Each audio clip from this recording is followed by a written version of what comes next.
கேரள மாநிலம் அட்டப்பாடி வட்டார கொங்கு வேளாள கவுண்டர்கள் அலுவலக கட்டிடமாகிய தீரன் சின்னமலை கவுண்டர் நினைவு மாளிகை திறப்பு விழா அழைப்பு 1956ஆம் ஆண்டு சென்னை மாகாணத்திலிருந்து தமிழ்நாடு மாநிலமாக பிரிக்கப்படும் போது கொங்கு மக்கள் வாழ்ந்த கேரள எல்லையான பாலக்காடு மற்றும் அட்டப்பாடி வட்டார பகுதிகள் கேரளாவில் சேர்க்கப்பட்டது.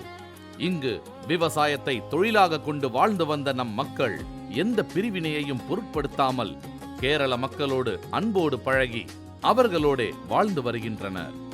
எந்த மண்ணையும் பொன்னாய் விளைய வைக்கிற கொங்கு மக்களின் உழைப்பும் எங்கு வாழ்ந்தாலும் பாசமோடு பழகுகிற நம் இன மக்களின் பண்பும் உலகறிந்தவை.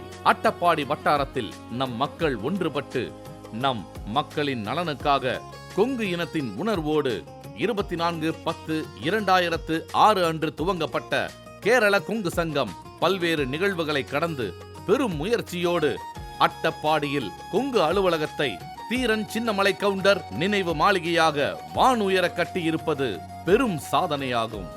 வரலாற்று சிறப்புமிக்க இந்த கட்டிடத்தை உருவாக்குவதற்கு பெரும் காரணமாயிருப்பது அட்டப்பாடி வாழ் கொங்கு சமூக மக்களின் பங்களிப்பும் ஒற்றுமை உணர்வுமே ஆகும். அட்டப்பாடி அகழி பூதி வழியில் அமைந்துள்ள தீரன் சின்னமலை கவுண்டர் நினைவு மாளிகை திறப்பு விழா தை மாதம் 11ஆம் தேதி 25/1/2026 ஞாயிற்றுக்கிழமை அன்று காலை 9 மணிக்கு நடைபெற உள்ளது. அமைச்சர் பெருமக்கள், சட்டமன்ற உறுப்பினர்கள், பெருந்திரளான மக்கள் கலந்து கொள்கிற இந்நிகழ்வில் நீங்களும் கலந்து கொண்டு நம் கொங்கு இனத்தின் உணர்வையும் உயர்வையும் போற்றுவோம்.